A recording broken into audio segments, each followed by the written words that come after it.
Hello everyone, welcome to star education YouTube channel.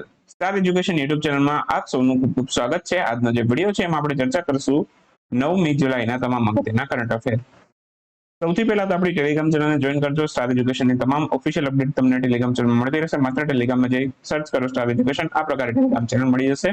આ ઉપરાંત હવે આપણી એન્ડ્રોઇડ એપ્લિકેશન પણ અવેલેબલ છે, તો પ્લે સ્ટોરમાં જઈ માત્ર સર્ચ કરો સ્ટાર એજ્યુકેશન. આ પ્રકારે આપણી એન્ડ્રોઇડ એપ્લિકેશન તમને પ્લે સ્ટોરમાં પણ જોવા મળશે. આ ટાઈપનો લોગો આપણો રાખેલો છે. અને હાલમાં છે એપ્લિકેશનનું તમામ જે કન્ટેન્ટ છે એ 10 જુલાઈ સુધી એટલે કે આવતીકાલ સુધી આપણે ફ્રી ઓફ કોસ્ટ રાખેલું છે. એ પછી આપણા જે ચાર્જ હતા એ લાગુ થઈ જશે. તો જેમને પણ ઈચ્છા છે અત્યારે એપ્લિકેશનમાં જોડાવાની, તો એ દરેક લોકો છે અત્યારે 1 અને 2 દિવસ બાકી રહ્યા છે. તો તમે માત્ર છે ડિસ્ક્રિપ્શનની અંદર લિંક આપેલી છે એપ્લિકેશનની, ત્યાંથી તમે ડાઉનલોડ કરી શકો છો. અથવા તો તમે પ્લે સ્ટોરમાં પણ સર્ચ કરીને તમે આપણી એપ્લિકેશન ડાઉનલોડ કરી શકો છો. માત્ર સ્ટાર એજ્યુકેશન બાય હાર્દિક છાટબાર લખશો તો પણ તમને બીજા ત્રીજા ક્રમ પર જોવા મળશે આપણી એપ્લિકેશન. બરાબર, તો કન્ડિશન એટલી રહેશે, માત્ર તમારે એપ્લિકેશનમાં લોગિન કરવાનું રહેશે. અને જો તમે એકાઉન્ટ ન બનાવેલું હોય તો પહેલા એકાઉન્ટ ક્રિએટ કરવાનું રહેશે. રજિસ્ટર ઉપર ક્લિક કરશો એટલે ડાયરેક્ટલી લોગિન થઈ જશે. આ ટાઈપનું પેજ જોવા મળશે. બરાબર, ફરી પાછું હોમ ઉપર જઈ તમને જે પણ કોર્સ અનુકૂળ આવે એ કોર્સમાં તમે ક્લિક કરી અને નીચે સ્ટાર્ટ નાવનું બટન આપેલું છે, સ્ટાર્ટ નાવના બટન ઉપર ક્લિક કરી તમે જોડાઈ શકો છો. આ ટાઈપના બધા લોક લાગેલા હશે, એ બધા લોક ખુલી જશે. તો જેને ઈચ્છા છે, બરાબર, કરંટ અફેરની તમે ટેસ્ટ આપી શકો છો. બરાબર, તો આ બધું તમે છે એ અત્યારે 2 દિવસ માટે ફ્રી ઓફ કોસ્ટ એક્સેસ કરી શકો છો. સૌથી પહેલા વિડીયો શરૂ કરતા પહેલા આપ સૌને એક ક્વેશ્ચન પૂછીશ. તો ક્વેશ્ચનનો આન્સર તમારે આપવાનું છે કોમેન્ટ બોક્સની અંદર. અને માત્ર આન્સર નથી લખવાનો, આ ટોપિક વિશે આપણે જેટલું પણ ડિસ્કશન લાસ્ટ લેક્ચરમાં કરેલું છે તો એ બધું જ તમારે મને આન્સર આપવાનો છે કોમેન્ટની અંદર. તો ક્વેશ્ચન એવો છે કે શિન્ઝો આબેને ગોળી મારી એની હત્યા કરવામાં આવેલી હતી, તો એ કયા દેશના પૂર્વ પ્રધાનમંત્રી હતા? મોસ્ટ ઓફ આ મારા ખ્યાલથી બહુ જ ઇઝી ક્વેશ્ચન છે તમારા માટે, અને આપ સૌને કદાચ આવડતો પણ હોવો જોઈએ. ઓકે, તો લાસ્ટ લેક્ચરની અંદર કદાચ અભ્યાસ ન કરેલો હોય તો પણ તમને આ ટોપિક છે તમારી સામે ન્યૂઝમાં એટલો બધો છવાયેલો છે કે તમને ખબર જ હશે. તો આન્સર આપવાનો છે કોમેન્ટમાં, અને સાથે સાથે જેટલું પણ મેં અભ્યાસ કરાવેલું છે, જેટલું મૌખિક યાદ આવે એ લખવાનો પ્રયત્ન કરવાનો છે તમારી જાતે. બરાબર, ચાલો હવે શરૂ કરશું આજનો વિડીયો 9મી જુલાઈના કરંટ અફેર. શરૂ કરતા પહેલા આપ સૌને જણાવું કે એપ્લિકેશનની અંદર છે હમણાં જ આપણી જે જુલાઈનું વીક 1 છે, આ જુલાઈના વીક 1ની ઈ મેગેઝિન છે, બરાબર, એ આપણે અપલોડ કરી દીધી છે. તો તમે દરેક લોકો છે, બરાબર, અત્યારે કરંટ અફેરનો કોર્સ છે એ તમે એપ્લિકેશનની અંદર લોગિન કરી અને તમે કરંટ અફેરના કોર્સમાં જશો તો તમને ત્યાં છે ઈ મેગેઝિનના વીક 1ની પીડીએફ છે એ અપલોડ થયેલી જોવા મળશે. બરાબર, જુલાઈ મહિનાનો વીક 1 અંક નંબર 123 છે, તો તમને ત્યાં જોવા મળશે જુલાઈ મહિનાના કરંટ અફેરના. બીજું, હાલમાં જ ગુજરાતના ઇતિહાસની લેક્ચર સિરીઝ રનિંગ છે.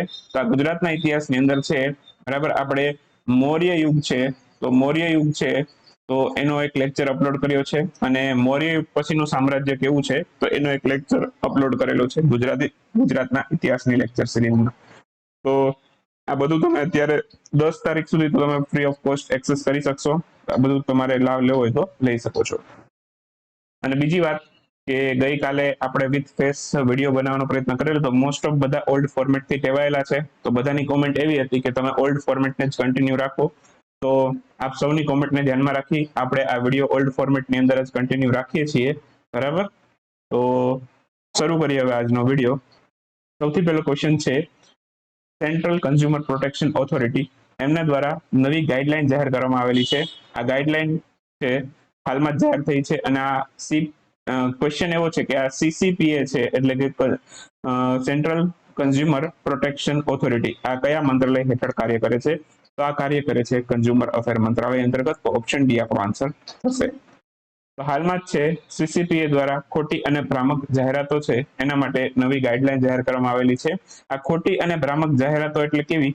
બરાબર, તમને બધાએ વિમલની એડ જોયેલી હશે, દાને દાલે મેં કેસર ઓર ઇલાયચી કા સ્વાદ. બરાબર, આપણને બધાને ખબર છે કે વિમલ છે એ કેવા પ્રોડક્ટ વેચે છે, તમાકુના એના જ પ્રોડક્ટ હોય છે મોસ્ટલી એના.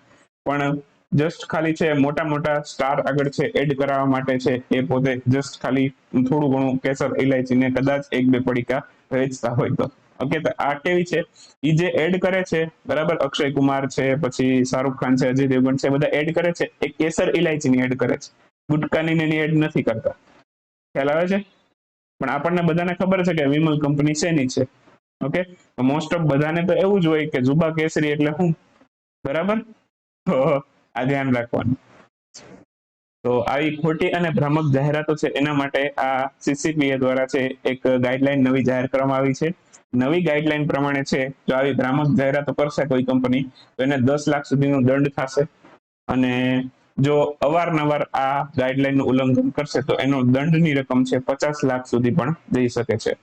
ઓકે, બાકી સીસીપીએ કન્ઝ્યુમર અફેર મંત્રાલય હેઠળ કાર્ય કરે છે. સીસીપીએ ની રચના કયા અધિનિયમ હેઠળ કરવામાં આવેલી? તો ગ્રાહક સુરક્ષા અધિનિયમ 2019 પ્રમાણે સીસીપીએ ની રચના થઈ હતી.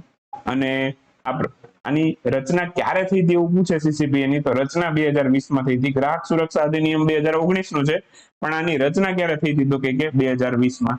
બાકી વર્લ્ડ કન્ઝ્યુમર રાઇટ ડે 13 માર્ચે હોય છે, અને નેશનલ કન્ઝ્યુમર ડે રાષ્ટ્રીય ગ્રાહક દિવસ પૂછે તો 24મી ડિસેમ્બરે હોય છે. આ બધું જ યાદ રાખજો, પરીક્ષા માટે બધું જ અગત્યનું છે. હાલમાં જ માનગઢની ટેકરી એને મોન્યુમેન્ટ ઓફ નેશનલ ઇમ્પોર્ટન્સ જાહેર કરવામાં આવેલું, તે કયા રાજ્યમાં આવેલ છે? તો આ રાજસ્થાનની અંદર જોવા મળશે. હાલમાં જ આ માનગઢની ટેકરી છે મોન્યુમેન્ટ ઓફ નેશનલ ઇમ્પોર્ટન્સ જાહેર કરવામાં આવેલું છે, તો ઓપ્શન બી આપણો આન્સર થશે. નેશનલ મોન્યુમેન્ટ ઓથોરિટી છે એને માનગઢની ટેકરીઓ છે એને મોન્યુમેન્ટ ઓફ નેશનલ ઇમ્પોર્ટન્સ જાહેર કરેલું છે. આ નેશનલ મોન્યુમેન્ટ ઓથોરિટી છે એની સ્થાપના છે સાંસ્કૃતિક મંત્રાલય દ્વારા કરવામાં આવેલી છે, અને પ્રાચીન સ્મારકો અને પુરાતત્વીય સ્થળો અને અવશેષો, જેને ટૂંકમાં કહેવાય AMASR, એ અધિનિયમ આવેલો છે 2010માં. તો આની જરૂરિયાતો પ્રમાણે આની રચના કરવામાં આવેલી છે નેશનલ મોન્યુમેન્ટ ઓથોરિટીની. બરાબર, તો આ અધિનિયમ પ્રમાણે જેટલી પણ જરૂરિયાતો પડે છે તો એ જરૂરિયાત પ્રમાણે નેશનલ મોન્યુમેન્ટ ઓથોરિટીની સ્થાપના કરવામાં આવી છે. અને કયા મંત્રાલય હેઠળ કાર્ય કરે છે નેશનલ મોન્યુમેન્ટ ઓથોરિટી? તો કે સાંસ્કૃતિક મંત્રાલય હેઠળ કાર્ય કરે છે. માનગઢની ટેકરી રાજસ્થાનમાં છે. બરાબર, 1500 ભીલ આદિવાસી સ્વતંત્ર સેનાનીઓ છે એના સન્માનમાં આને રાષ્ટ્રીય સ્મારક જાહેર કરવામાં આવેલું છે.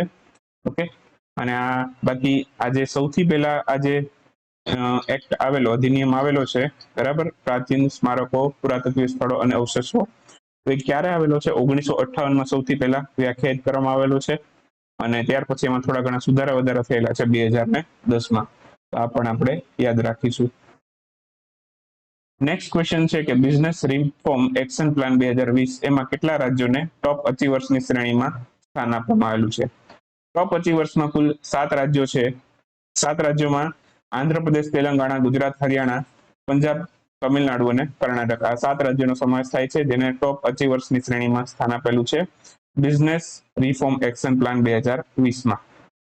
કુલ આની અંદર 4 કેટેગરી રાખેલી છે, જેમાં સૌથી પહેલું આવે છે ટોપ અચીવર્સની શ્રેણી, એમાં 7 રાજ્યો છે. પછી આવે અચીવરની શ્રેણી, એમાં 6 રાજ્યો છે. એના પછી આવે એસ્પિરિયરની શ્રેણી, એમાં 7 રાજ્યો છે પાછા. અને લાસ્ટમાં આવે છે ઇમર્જિંગ બિઝનેસ ઇકોસિસ્ટમ, એમાં આવે છે કુલ 11 રાજ્યો. તો આવી રીતે આ કુલ 4 કેટેગરીની અંદર આખી શ્રેણી વિભાજિત કરેલી છે. આનું આ જે બિઝનેસ રિફોર્મ એક્શન પ્લાન છે એ જાહેર કોના દ્વારા કરવામાં આવેલું? DPIIT દ્વારા. અને આ DPIIT છે વાણિજ્ય અને ઉદ્યોગ મંત્રાલય હેઠળ કાર્ય કરે છે. આટલું આમાંથી તમારે માત્ર યાદ રાખવાનું છે. બરાબર, આગળ જશું. ફાઇનાન્શિયલ સ્ટેબિલિટી રિપોર્ટ 2022 આ કઈ સંસ્થાએ જાહેર કરેલો છે? Financial stability report.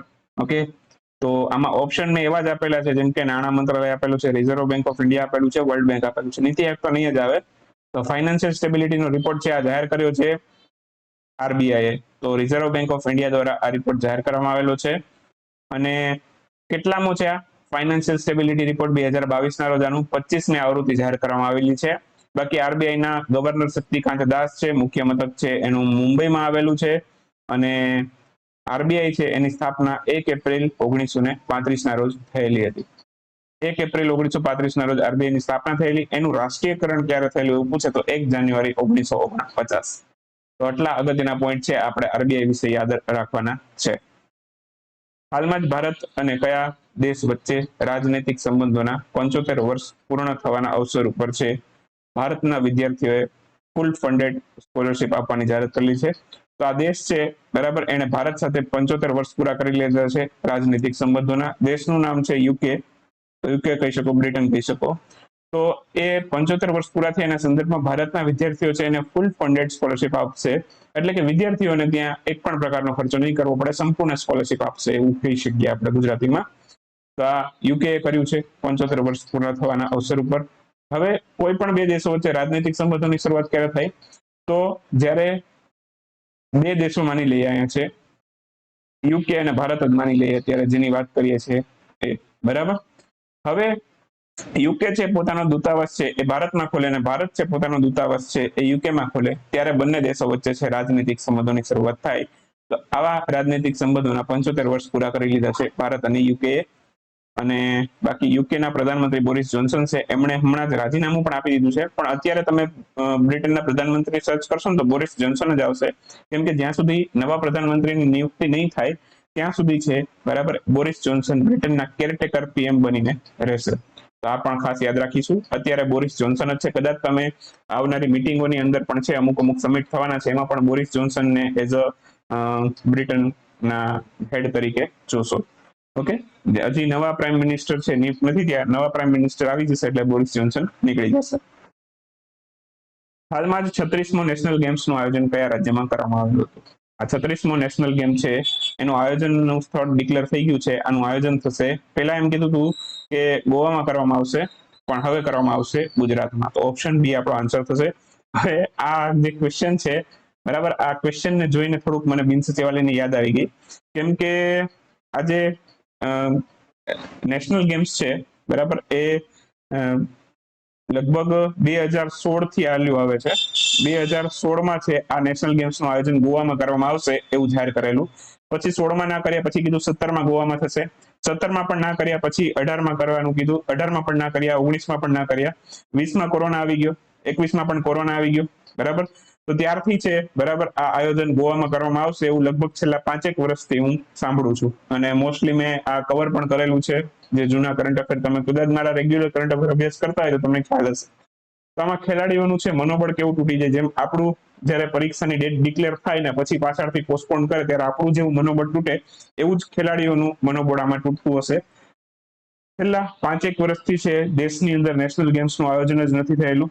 તો હવે ફાઇનલી એવું કહી દીધું કે આ 36મા નેશનલ ગેમ છે એ ગોવામાં તો રદ જ કરી દીધા, કેન્સલ જ કરી દીધા. હવે એનું આયોજન ક્યાં કરવામાં આવશે એવું કીધું, તો કે ગુજરાતમાં કરવામાં આવશે. તો ગુજરાતમાં આનું આયોજન કરવાનું જાહેર કર્યું છે. ક્યારે કરશે? સપ્ટેમ્બર ઓક્ટોબરમાં કરશે એવું કીધું છે, પણ હજી કરે કે નહીં કરે એ તો ખબર નહીં, પણ સપ્ટેમ્બર ઓક્ટોબરની અંદર કરવામાં આવશે બરાબર એવું કીધેલું છે. બાકી બીજું એના પછીના જે નેશનલ ગેમ્સ છે એ ક્યારે ક્યારે ક્યાં થશે? 37માં થશે ઉત્તરાખંડમાં, આ યાદ રાખજો. 38માં આંધ્રપ્રદેશમાં થશે અને 39માં નેશનલ ગેમ્સ છે એ મેઘાલયમાં થશે. ઓકે, તો આટલું યાદ રાખવાનું છે. હું ડેટ નથી આપતો કયા વર્ષે થશે ને એવું, કેમ કે ઘણા ટાઈમથી પોસ્ટપોન્ડ જ કરતા આવે છે, તો આમાં કશું યર યાદ રાખવાની જરૂર નથી. 37માં 38માં આવી રીતે યાદ રાખો તો પણ ચાલશે. 37માં નેશનલ ગેમ્સ છે ઉત્તરાખંડમાં થશે, 38માં આંધ્રપ્રદેશમાં, 39માં મેઘાલયમાં. સૌથી પહેલા નેશનલ ગેમ્સ ક્યાં થતા? 1924માં. 1924માં સૌથી પહેલા નેશનલ ગેમ્સનું આયોજન કરવામાં આવેલું હતું. અને લાસ્ટ જે થયેલા હતા 35મું સંસ્કરણ હતું નેશનલ ગેમ્સનું, એ થયેલું હતું કેરળમાં. આ પણ યાદ રાખીશું આપણે. હાલમાં જ એનટીપીસી દ્વારા ભારતનો સૌથી મોટો તરતો સોલાર પાવર પ્લાન્ટ કયા સ્થળે લગાવવામાં આવેલો? આ તેલંગાણામાં લગાવવામાં આવેલો. ઓપ્શન બી આપણો આન્સર થશે. એનટીપીસી છે આપણી ભારતની મહારત્ન કંપનીમાંથી એક છે, નેશનલ થર્મલ પાવર કોર્પોરેશન આ એનું પૂરું નામ છે. ભારતની અંદર કુલ મહારત્ન કંપનીઓની સંખ્યા 11 છે. કદાચ મેં આગળના વિડીયોમાં 10 કીધેલું હતું, પણ એ મારી મિસ્ટેક છે, અહીં કરેક્શન કરી લેજો. 11 મહારત્ન કંપની છે ભારતની અંદર. અહીં લિસ્ટ તમને આપેલું છે, જેમને પણ યાદ રાખવું હોય તો લિસ્ટ પણ નોટ્સ બનાવતા હોય તો લખી શકો છો બરાબર. આ 11 મહારત્ન કંપનીઓ છે એના નામ છે Bharat heavy electronics limited, Bharat petroleum corporation limited, coal India limited, GAIL India limited. આ બધી ભારતની મહારત્ન કંપનીઓ છે, કુલ 11 છે. તો સૌથી મોટો તરતો સોલાર પાવર પ્લાન્ટ તેલંગાણામાં કઈ જગ્યાએ? તો કે રામાગુંડમ ખાતે લગાવવામાં આવેલો છે. કેપેસિટી આની 100 મેગાવોટની છે. આ ઉપરાંત હમણાં જ કેરળમાં પણ એક તરતો સોલાર પાવર પ્લાન્ટ લગાડેલો હતો, એની કેપેસિટી છે 92 મેગાવોટની હતી. બસ આટલું યાદ રાખો, ઘણું થઈ ગયું. ચાલો એના પછી આગળ જશું. તાજેતરમાં કઈ કંપની દ્વારા છે ઓટોનોમસ ફ્લાઇંગ વિંગ ટેકનોલોજી ડેમોન્સ્ટ્રેટરનું સફળતાપૂર્વક પરીક્ષણ કરવામાં આવ્યું? થોડુંક નામ અઘરું લાગશે. ઓટોનોમસ ફ્લાઇંગ વિંગ ટેકનોલોજી ડેમોન્સ્ટ્રેટર શું છે હમણાં સમજીએ. તો આ ડીઆરડીઓ એનું પરીક્ષણ કરેલું છે. ઓપ્શન સી આપણો આન્સર છે. હાલમાં ડીઆરડીઓ દ્વારા ઓટોનોમસ ફ્લાઇંગ વિંગ ટેકનોલોજી ડેમોન્સ્ટ્રેશનનું સફળ પરીક્ષણ કરવામાં આવ્યું. મેઇનલી તમે ફાઇટર જેટ જોતા હો તો એ ટાઈપનું ફાઇટર જેટ જેવું જ છે, એક લડાકુ વિમાન છે, પણ આ માનવ રહિત છે. એટલે આમાં કોઈ પણ જાનમાલની હાનિ નહીં થાય, આપણે સૈનિકો આપણે ગુમાવવા નહીં પડે. તો આનું સફળ પરીક્ષણ કરી દીધું છે ડીઆરડીઓએ, અને આપણને ભારતને ખૂબ જ ઉપયોગી થશે. તો આ કર્ણાટકના ચિત્રદુર્ગ જિલ્લામાંથી આનું સફળ પરીક્ષણ કરેલું છે. માનવ રહિત લડાકુ વિમાન છે. બાકી ડીઆરડીઓની સ્થાપના 1958માં થયેલી. ડીઆરડીઓનું પૂરું નામ ડિફેન્સ રિસર્ચ ડેવલપમેન્ટ ઓર્ગેનાઇઝેશન છે. અધ્યક્ષ એના અત્યારે ડોક્ટર જી સતીશ રેડ્ડી છે. હાલમાં ચર્ચામાં રહેલ કેપસ્ટોન આ મિશન છે, કઈ અંતરિક્ષ એજન્સીનું મિશન છે? આ મિશન નાસાનું છે. તો ઓપ્શન સી આપણો આન્સર થશે. હાલમાં જ નાસાએ આ કેપસ્ટોન નામનું મિશન છે એ લોન્ચ કરવાને અંગે જાહેરાત કરેલી છે. અને આ મિશન છે ચંદ્રના અભ્યાસ માટેનું એક મિશન છે. શેના લગતું મિશન છે? તો ચંદ્રને લગતું મિશન છે. બાકી નાસાનું વાઇપર મિશન છે, એ પણ ચંદ્રને લગતું મિશન છે. ચંદ્રના દક્ષિણ ધ્રુવનો અભ્યાસ કરશે એમાં. અને બાકી આ ઉપરાંત છે નાસાએ એક આર્ટિમિસ મિશન અંગે પણ જાહેરાત કરેલી છે. આ મિશન અંતર્ગત છે નાસા ચંદ્ર ઉપર પોતાના વૈજ્ઞાનિકો એટલે કે માનવોને મોકલશે. તો આ ખાસ યાદ રાખીશું. નાસાના ચંદ્રને લગતા મિશનો છે, એ પણ તમને થોડુંક તમારી જાણ માટે આપું છું. થોડીક વાત ક્વિક ન્યૂઝની કરી લઈએ. તો ક્વિક ન્યૂઝમાં સૌથી પહેલો ક્વેશ્ચન આજના વિડીયોમાં, હાલમાં જ ભારતના કયા રાજ્ય અથવા તો કેન્દ્ર શાસિત પ્રદેશ છે એમના દ્વારા ભારતનો સૌથી મોટો શોપિંગ ફેસ્ટિવલ 2023માં આયોજન કરવામાં આવશે? તો 2023ની અંદર શોપિંગ ફેસ્ટિવલનું આયોજન કરશે દિલ્હી. દિલ્હીના મુખ્યમંત્રી અરવિંદ કેજરીવાલ છે, એ પણ આપણે યાદ રાખીએ. હાલમાં જ પ્રધાનમંત્રી નરેન્દ્રભાઈ મોદીએ કયા સ્થળેથી બોશ કંપનીના નવા સ્માર્ટ પરિસર spark.next નું ઉદ્ઘાટન કયા શહેરમાંથી કરેલું છે? તો આ પ્રધાનમંત્રી મોદીએ આનું ઉદ્ઘાટન કરેલું છે બેંગ્લોર ખાતેથી. બોશ નામની એક કંપની છે, એનું એક સ્માર્ટ પરિસર છે, એક કંપનીનું કેમ્પસ પણ કહી શકો. તો spark.next છે એનું ઉદ્ઘાટન બેંગ્લોર ખાતેથી કરેલું છે. મહારાષ્ટ્રના 20મા મુખ્યમંત્રી કોણ બનેલા? 20મા મુખ્યમંત્રી બનેલા એકનાથ શિંદે. ઓલરેડી અગાઉ થોડી ઘણી વાત કરી ગયા છીએ આપણે. અને એકનાથ શિંદે છે હવે મહારાષ્ટ્રના નવા 20મા મુખ્યમંત્રી છે. નાયબ મુખ્યમંત્રી બની ગયા છે દેવેન્દ્ર ફડણવીસ. તો એ પણ આપણે યાદ રાખીશું. નાયબ મુખ્યમંત્રી મહારાષ્ટ્રમાં કોણ છે? દેવેન્દ્ર ફડણવીસ. હાલમાં જ કઈ સંસ્થા દ્વારા છે હાર્નેસિંગ ગ્રીન હાઇડ્રોજન નામથી એક રિપોર્ટ જાહેર કરવામાં આવેલો છે? તો આ રિપોર્ટ જાહેર કરેલો છે નીતિ આયોગે. નીતિ આયોગ છે એના વિશે થોડી ઘણી માહિતી યાદ રાખીશું. જેમ કે પૂરું નામ National Institute for Transforming India પૂરું નામ છે. સ્થાપના 1 જાન્યુઆરી 2015માં થયેલી. અત્યારે નીતિ આયોગના જે અધ્યક્ષ સીઈઓ છે કોણ છે? અમિતાભ કાંત નથી, હવે કોણ છે? પરમેશ્વરન અય્યર. ઓકે, પરમેશ્વરન અય્યર નીતિ આયોગના સીઈઓ છે અત્યારે. ઉપાધ્યક્ષ કોણ છે અત્યારે? રાજીવ કુમાર પણ નથી હવે ઉપાધ્યક્ષ. ઉપાધ્યક્ષ કોણ છે? સુમન બેરી. ઓકે, આ બધી જ માહિતી આપણે યાદ રાખીશું નીતિ આયોગ વિશેની. ભારતે G7 દેશો સાથે કઈ બાબત પર જોઈન્ટ સ્ટેટમેન્ટમાં હસ્તાક્ષર કરેલા છે? તો G7 દેશો સાથે છે જોઈન્ટ સ્ટેટમેન્ટમાં હસ્તાક્ષર કર્યા છે. કઈ બાબત માટે? ભારત અને G7 દેશોએ રેઝિલિયન્ટ ડેમોક્રેસીસ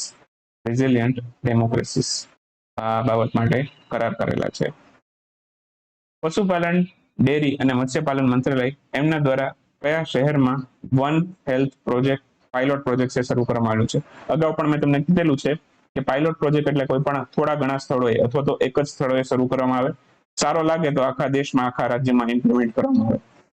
પશુપાલન, ડેરી, મત્સ્યપાલન મંત્રાલય છે એને વન હેલ્થ પ્રોજેક્ટ બેંગ્લોરથી શરૂ કર્યો છે. બરાબર, સારો રહેશે, અભિપ્રાય સારો આવશે તો સમગ્ર રાજ્ય અથવા તો દેશમાં લાગુ કરશે. મિસ ઇન્ડિયા વર્લ્ડ વાઇડ 2022નું ટાઇટલ કોણે જીતેલું છે? જો મિસ ઇન્ડિયાનું ટાઇટલ કોણે જીતેલું હતું? સિની શેટ્ટીએ. પણ અહીંયા તમને પૂછ્યું છે મિસ ઇન્ડિયા વર્લ્ડ વાઇડ. તો આ ટાઇટલ જીતેલું છે ખુશી પટેલે. આન્સર આવશે ખુશી પટેલ.